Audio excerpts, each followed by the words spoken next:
Welcome to this week's edition of Flashback Friday, your opportunity to get some good review by listening to episodes from the past that Jason has handpicked to help you today in the present and propel you into the future. Enjoy. This show is produced by the Hartman Media Company. For more information and links to all our great podcasts, visit hartmanmedia.com. Speakers, publishers, consultants, coaches, and info marketers unite. The Speaking of Wealth Show is your roadmap to success and significance. Learn the latest tools, technologies, and tactics to get more bookings, sell more products, and attract more clients. If you're looking to increase your direct response sales, create a big-time personal brand, and become the go-to guru, the Speaking of Wealth Show is for you. Here's your host, Jason Hartman. It's my pleasure to welcome James Karl Butler to the show. He is host of the Sound Laws of Success podcast and the author of 12 books, including his latest, The System is the Secret, Proven Ways to Implement the Systems that Will Transform and Grow Your Business. And listeners, as you know, or may know, I had Michael Gerber on the show many years ago, and he is the author of The E-Myth, and that series of books kind of inspired me as to the importance of systems in our businesses. But it does leave off after a lot of the philosophical ideas of why it's important. And Jim is here to help us actually drill down on that and implement real systems in our business. So it's a great pleasure to have him on the show today. Jim, welcome. How you doing? I'm doing great. Thanks, Jason, for having me on the show. I really appreciate it. Yeah, the pleasure is all mine. And like I said to the listeners, I hope that's accurate. That you begin where Michael Gerber and maybe some others leave off. Yeah, I think so. I mean, I read, obviously, Michael's book, The E-Myth, and I've read his ebook Mastery and a lot of the books that he's written. And having grown 4 businesses from the startup phase to over $1 million in revenue that are my own businesses, and also growing a multi-million-dollar business that wasn't mine before I got into my own business, I realized that systems are really kind of the secret to what makes the business work, especially if you're growing rapidly and you have to kind of figure out how to have lots of moving pieces. So I wrote the book for the purpose of helping people understand, here's how the pieces fit together. And so there's 16 specific systems that I talk about, and we can kind of go through those a little bit here throughout the book. But the goal is to help people understand how to actually put the system in place, then have an assessment at the end of each section where you can say, am I following the system or not? Or where are the holes in the system that I need to plug up so I'm not losing prospects, or I'm not losing clients, or I'm not losing money? Because that's really, I think, really where the rubber meets the road with the system is when you start, you feel pain. You either lose money or you realize that you could be making a lot more money because you don't have an effective system in place. And so that was really the goal of the book. And it's a 500-page book, so there's a lot of content in there that really helps you understand, here's what to do step by step as you put those systems into place. 500 pages. Wow, that's big. Yeah, there's lots of content in there. So I wanted to cover everything I could about systems to really be helpful to people listening and people reading the book to know what to do to actually put their business in place and make those things happen. Sure, but you know, Jim, it really is true, because if you think about it, I mean, it's hard to overlay systems onto a variety of businesses. Every business is so different, and many franchise businesses, they claim to have a system. Probably most do. Many don't, though. When you talk about systems, how can it apply to so many different types of businesses? I think that's a great question. Well, I think the philosophy is that everybody has to bring prospects into their business, have to sell a product to that business, that person, that and make them a client. Then once they become a client, help them buy additional products or services, utilize those services. If you're growing your business, you're going to have people that you're going to have help you to grow your business. You have to have employees. So I have a section about hiring systems and staffing systems, how to train people, and then how to develop those individuals into leaders. That's an aspect of any business that you're in. Then I have a section on crisis management, because no matter what business you're in, it's just a matter of time before you have something happen that you didn't plan for. And that kind of helps you go through, here's all the different possibilities of things you could have, 10 specific categories of problems or disasters or things you could have, and then for you to kind of think through and work on, here's what I'm going to do if this happens, or here's how I can prepare for that so it doesn't blindside you and take you out of business. Then every business has financial aspects to their business, how to grow their business, how to manage their cash flow, how to do all the different things like that. And then their how to be more productive. That's something that every person needs. And so I go through a lot of detail about how I'm able to be so productive, writing lots of books, getting lots done, growing multiple businesses at the same time, and then how to stay on the cutting edge so you don't get overtaken by upstart competitors. I think that's a big thing now, is that no matter what business you're in, if you start making money, you're going to have competitors who try to copy you and try to take your business away from you. And so how to prepare and anticipate that and continually attack yourself so you can grow your business in that way as well. And then I have a section in there about how to balance your life, how to balance your systems in your family as well as with your business. Because sometimes, like even Michael Gerber talks about this in his book, The E-Myth, is that sometimes as you grow your business, you may not, if you don't have good systems in place, your business may not explode, but you will, because you don't know how to manage all the details you have. So you are constantly in your business working on it all the time, but you're not working on it, or you're not working on your family relationships. And so as a result, something has to give. And so that's kind of the idea there to help you put that together. But I think going back to what you said, really the core crux of the issue is you've got to have leads coming into your business, and you have to know how to sell and persuade people to buy your product or service and how to market that effectively. And so I spent a large portion of the book is about how to attract leads into your business. I actually have 12 main categories of how to have inbound and outbound lead flow systems, and I go through 95 specific ways to generate more leads for your business. And so I go through that in the book as well. Yeah, good. I like what you mentioned about the competitors and, how we live in this very fast-changing world, obviously. There are so many interesting stories about businesses, especially larger Fortune 1000 type companies, being willing to take the very bold step to cannibalize their own business intentionally in order to evolve it to another level, because that's what competitors do. They have to do it, or someone from the outside will do it. That's just kind of an interesting comment I wanted to make or point out. But let's get into the leads and sort of the basic stuff and talk about how to systematize that. Well, I think first off, you need to work on something every day in your business to generate more leads. So regardless of what your business is, I mean, if you're listening to this and you're in real estate, or you're a chiropractor, a physician, a doctor, if you're a small business owner, if you're a retail business, you have to have people who are coming to or even if you're just all online, you have to have people coming to your business and being exposed to your idea, what it is you're doing, and educating them. So the best way to generate leads is to offer information that helps people know what to do. And so I think there's kind of really the 3 steps of what your inbound or outbound lead flow system really has to have. So you've got to have ways to generate those leads, get people to come to your site. You've got to inform and educate people about what it is that you sell, and have some kind of a limited time offer so that people want to respond to that over a period of time, because all people are procrastinators. And if you don't give people a limited time, they're probably going to wait, which means that you're not going to have any business, and that's not going to be good for you. And then you've got to be able to persuade those people to buy from you and have a good pre-sale system in place so they're persuaded before they even talk to you or sit down with you that you're the person they should do business with. And I think that's really critical today, with there being so much competition out there, so many different varieties of things. You really want to get out there and make those things happen. So if I were to kind of divide up what those 12 categories are, so you know what you need to do, and again, within each one of these categories in the book, I tell you here specifically things you can do, and there's 95 total things amongst the 12 different areas.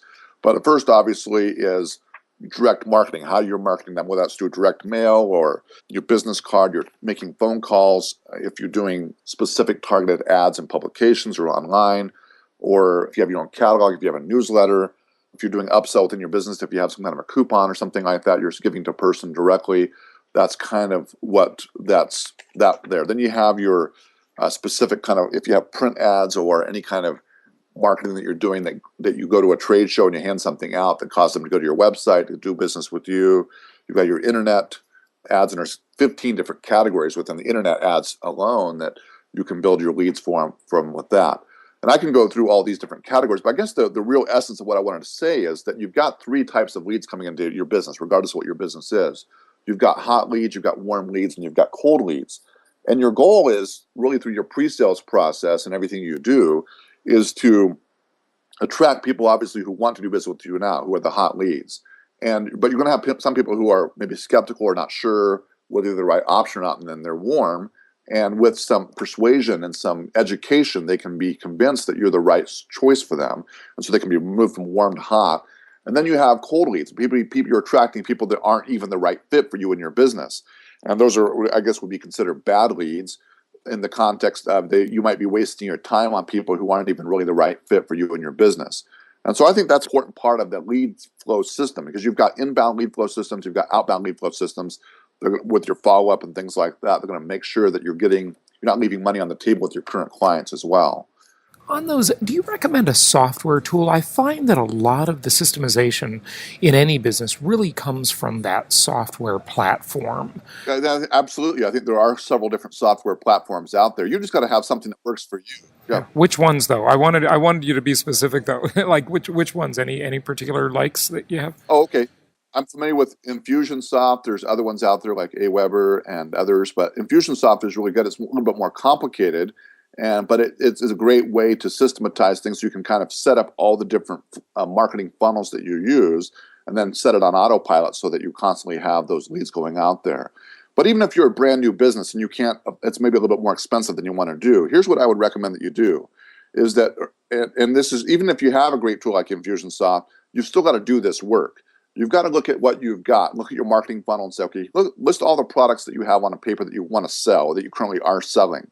And my first recommendation would be, can you simplify that so you're not trying to sell, that you narrow your focus to figure out what you're best in the world at.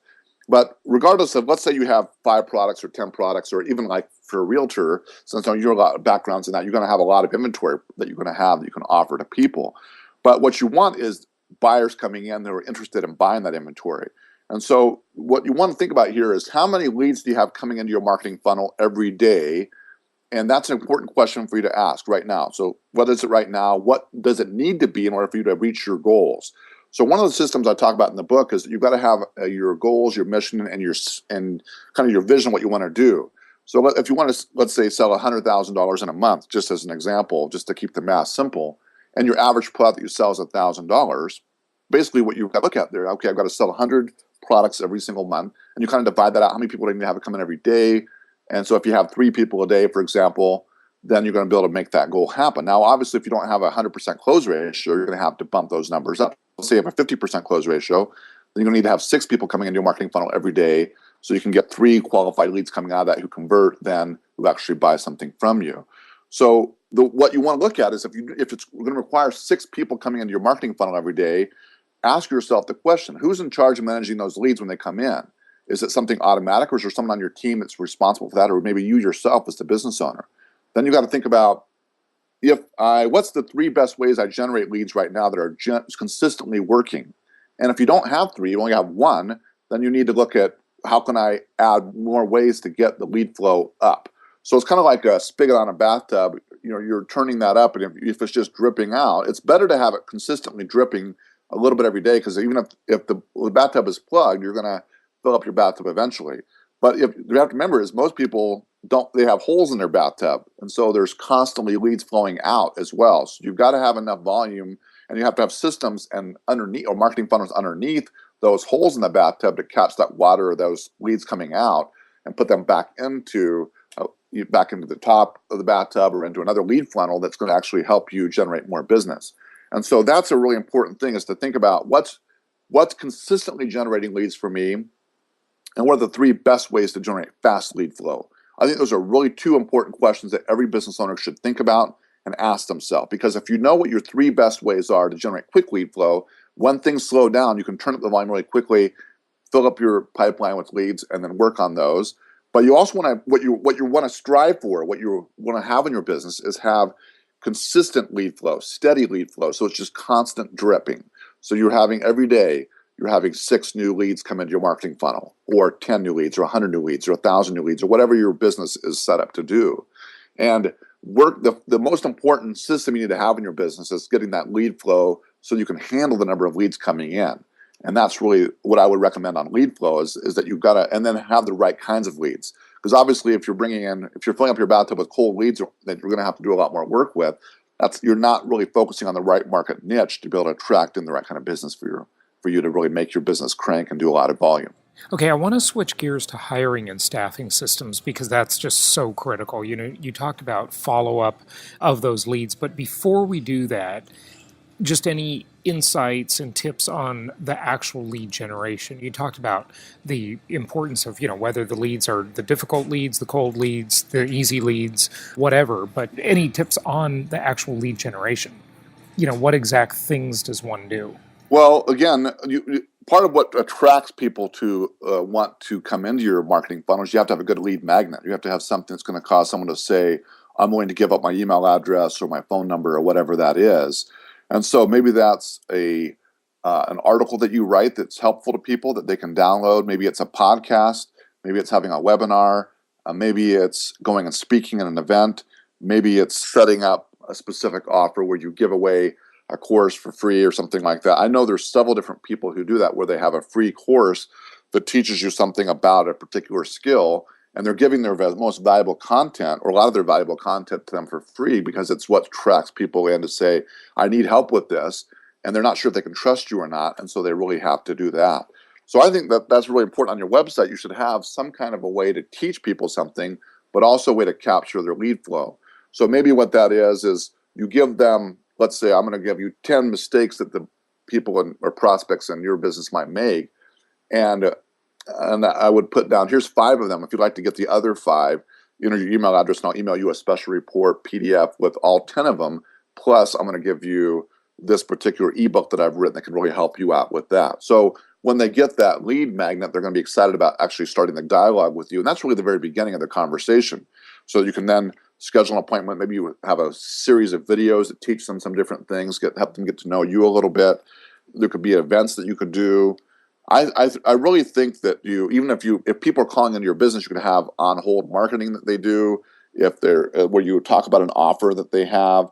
If you have a physical location, the signage you have in your business, or if you have a vehicle that you drive around that has signage on it, things like that. Trade shows, what you're handing out at those trade shows, it's going to generate leads. It will bring people back to you.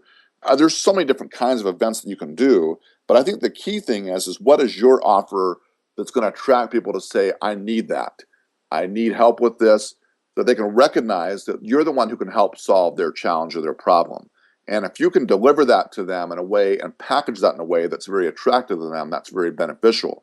So I'll give you an example of this. One of the things that's really valuable is reciprocation, where you give something to somebody and they feel obligated to do something back with you. Robert Cialdini talks about that in his book, Influence, The Psychology of Persuasion. And one of the things that we discovered in our retail business is if we gave people a gift just for showing up for an appointment, that would help trigger that response. So we'd give them you could give it some jewelry or something like that, but they'd actually get something when they come in as like in a gift box. They love unwrapping and they do that. And so think about that for your business is, what can I give them that's going to be like that experience of Christmas morning, opening up a gift and saying, wow, I can't believe they gave this to me. And they feel this obligation to what's next. How can I repay this person for what they've shared with me, how they've helped me out?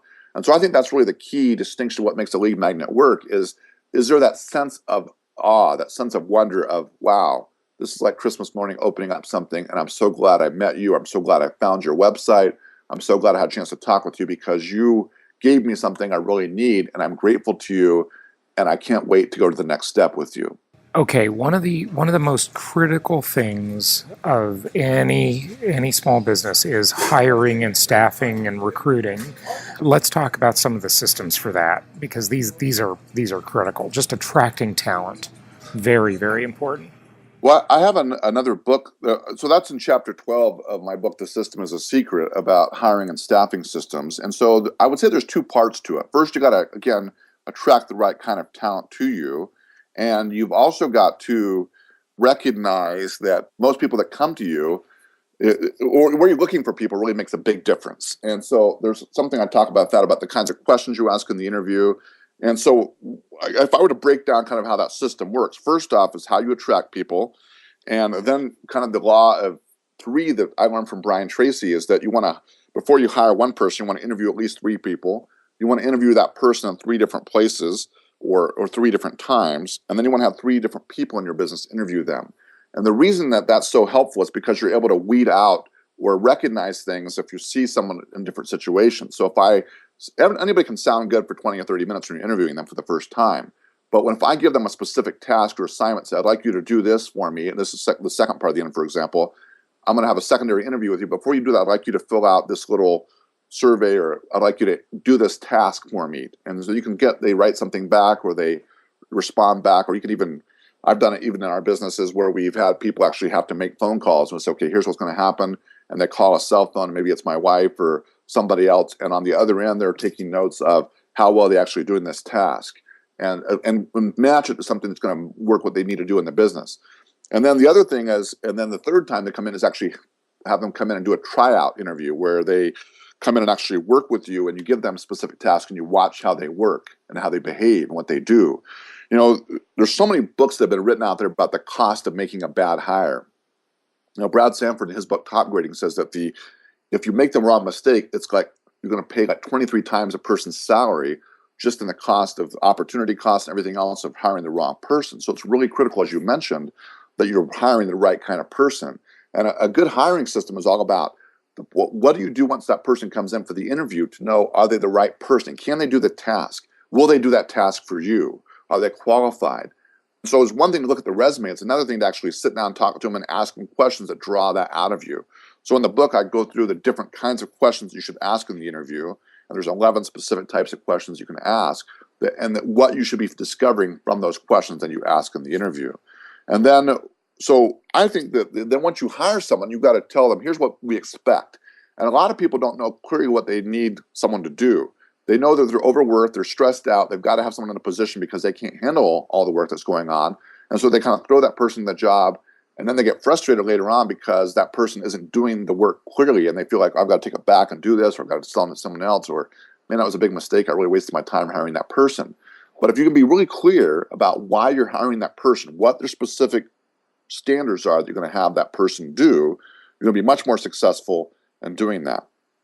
One of the things that I ask, because this is part of the hiring system that we've used, is that when someone leaves, there's 5 questions that we ask that everybody who's on the hiring, if it's myself and my wife or someone else in the business, the exit interview, yeah. Right. So after we've done that, we kind of go through, why should we hire this person over someone else? How do we rate this candidate? How do we feel that they would interact with other members of the team? Because that's really important. What current skills do they have that's going to help them take off right away? What skills might they be lacking?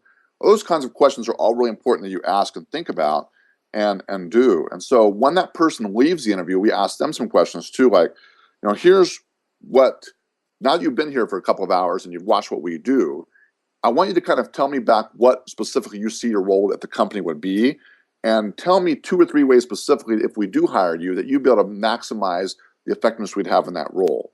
So that's one question we'd ask. Another one will be, like, I'm curious if you did a great job today handling this. Let's say that this particular situation came up, and it's a challenge that you've just recently had, or something that maybe someone dropped the ball and you've seen a hole in another system in your business. And you say, if this happened, what would you do? And find out how they would think on their feet. That's really valuable. And then another good question is, what did you learn from your experience of working here today? And listen to what they say. And that will tell you a lot about them as a person. And so I think there's those kinds of the questions are things that are really helpful. Then once you hire them, then there's a whole system of how do you get that person started off right so they can succeed. And so I have 12 steps that I have of what things you should go through as you hire that person, and 11 ways you can get the most out of the people that you hire that I detail in the book.